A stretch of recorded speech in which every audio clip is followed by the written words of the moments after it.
I got around to watching Sacha Baron Cohen's new show. Well, I lie. I watched a minute clip of it. It was that one where he's getting that Republican congressman to back his ass up into a pad, saying, yeah, no, you're not gonna get America, using his ass to, feign that he's gay to ostensibly fight ISIS, which, it might work. Who knows? Has anyone actually tried that yet? Maybe that's what could defeat ISIS. We don't know.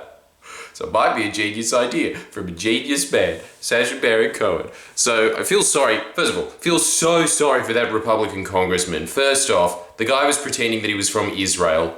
All the Republicans do is kiss Israel's ass. So it is very intelligent the way that he set this up. It's a very unfair match. You've just got probably one of the most intelligent human beings to have ever graced comedy versus some know-nothing, no-name congressman whose probably biggest achievement is that they ate a 300-pound steak in under an hour.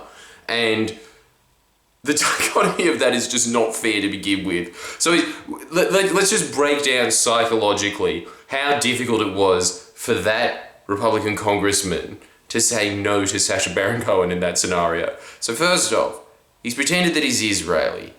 And obviously the Republicans, they invited the president of Israel into US Congress when Barack Obama was president without his consent or permission. Then he just sat there trashing the president of the United States in Congress. They're a really powerful lobby group. Why is everyone so scared of Russia? You should be scared of Netanyahu, whatever his name is. But what I will say about him though, what a boss voice. So he's got that going for him in his favor. Second off, he's talking about this is the way that you defeat ISIS. You want to defeat ISIS, don't you? He's doing that classic salesman pitch of pacing, right? Of just going like, you like Israel, right? Yeah. You hate ISIS, right? That's true. I hate ISIS.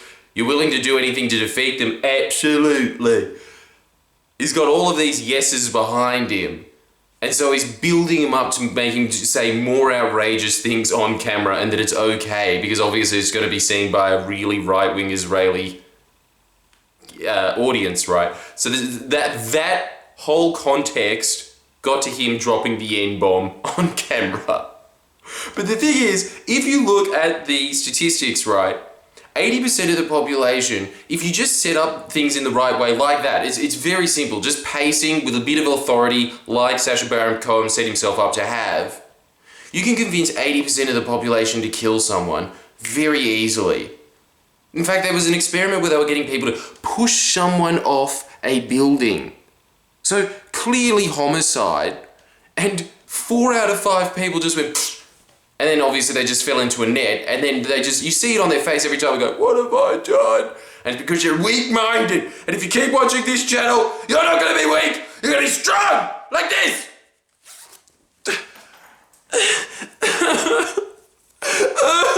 Anyway, okay, but... so yeah, there's a good sell for you. Keep watching, subscribe. And click the notification tab. And also, sorry to do this halfway through, you should probably do this towards the end, but I'm starting up a Facebook page, go like it, alright? Do something for someone else for once in your life. Stop thinking about you! Anyway, back to Sacha Baron Cohen. Okay, so there's all of those caveats that led up to that. It's really not that, it's not a fair scenario, especially because Sacha Baron Cohen has been doing this for years. Not only is he an extremely intelligent person, but it is just a pattern in his mind. He knows how to get even smart people. He was maneuvering people like Noam Chomsky into saying ridiculous things. And I'm not even sure if Noam Chomsky to this day knows that it was a G-up. I'd like to know. Obviously you go like, 15 years ago, it doesn't even matter now. The only thing that matters now is nuclear armaments. But, if we get, if we break down those techniques, that's how that got to there. But the key point that I want you to realize in this scenario is something called societal expectations, which is that in that scenario, the reason he's able to go that far, how everyone's always saying that, I don't know how he's got the balls to do it, how does he go that? First of all, he's removing himself from the situation because it's not him that's doing those outrageous things, it's a character that's saying those outrageous things. So he feels liberated in his mind that psychologically he doesn't have the burden of doing that crazy shit. You'll see it even with people like Jackass, right, who are really high on drugs. Their whole shtick is sitting in a porta potty while it gets shaken up and down midair and shit's flying in their face. Even those people, when they're pulling a prank, you can see them adopting a character, and that's because they're removing themselves from the situation to give themselves that nice little safe psychological barrier, because the expectation is that a normal human being doesn't go into a hardware store and shit. So they try and take on even a slight character in their scenario. You can see it. And it's obviously with Sacha Baron Cohen, when he walks down as Borat to those extremely hoity-toity southern gentlemen that are having their teaching him manners, and then he comes down with a bag of shit going, where do I put the bags? I don't know if it was straight-faced Sacha Baron Cohen that he could do outrageous things like that. Even him. So it's a thing of just setting up expectations in life, right? And what's important for you to know is, regardless of whether you wanted to just start like a Jackass YouTube channel, imagine if this was specifically just for those people. If you are some bored kid in Adelaide with a really fat friend, this is the video for you. But for everybody else, it's very important for you to notice that in certain situations, you behave like a completely different person. So for instance, have you ever had this when you're a teenager and you're talking to your friends and you go, yeah man, have you smoked weed before? I've smoked it like 15 times, bro. The first time I smoked it, I was 10, man. And then like your grandma rings up and then your voice instantly changes to, hey grandma, not doing anything, I'm just, I can't wait to see you for my birthday. What's happened there? The expectation, or the societal expectation, has shifted, it's gone 180. Which means that most people have adopted a different set of characters for each situation that they're in life. Now obviously there's a self-help philosophy that you should try and remove those as much as possible because it's part of the ego state, but that's another topic.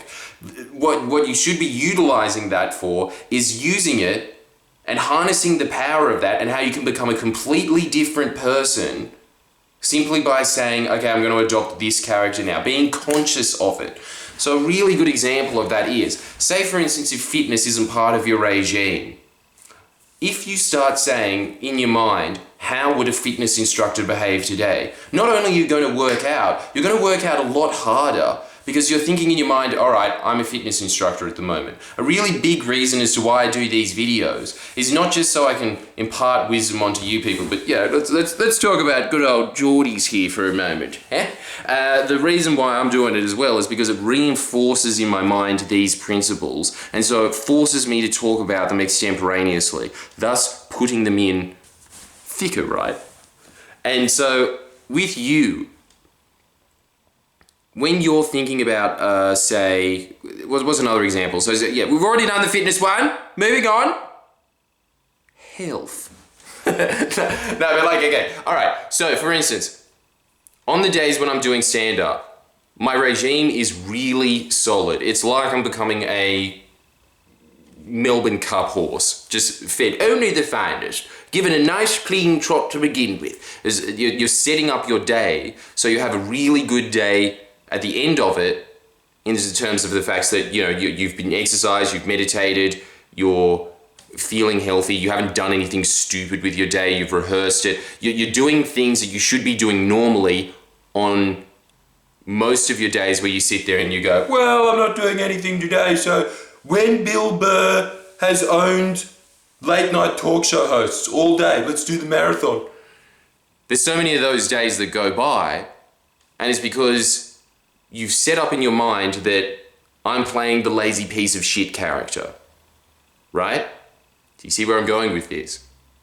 That if you start adopting in your mind, first thing, if you're doing your hour of power where you walk around and you think about how grateful you are for the first 10 minutes of the day minimum, just to oxygenate your body and also to get your mind in that right state of just feeling optimistic for the rest of the day and setting up that perpetual pattern of just being happier, What you should be doing during that walk as well is saying that today is an important day. Repeat it 10 times over. Today is an important day. Today is an important day. Today is an important day. What you will notice is that on the days that you do that, when you're usually put in front of the usual bullshit habits that you succumb to, say that you want to quit smoking, or say you want to quit drinking so much coffee, if you're saying, no, today's an important day where I have to perform,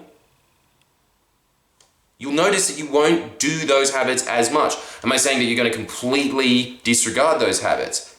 Yes. But over time. But in the meantime, you can play the character of someone who's effective. You can play the character of someone who's fit. You can play the character of someone who doesn't smoke. And you do that by saying today is an important day, because it sets up in your mind that I've got to play that character. That's how it links to Sacha Baron Cohen very tenuously. As always. And if you liked that, subscribe and come see my live show. I think I'm performing in Perth, Bendigo, all the capital metropolises of Australia, Canberra. Ooh, it just keeps getting better. All of that is this month. Go check out my Facebook page and the events on Friendly Geordies for that, but also like my new page on Facebook, Jordan Shanks, for no reason other than to do me a favour. I've done you one, you owe me!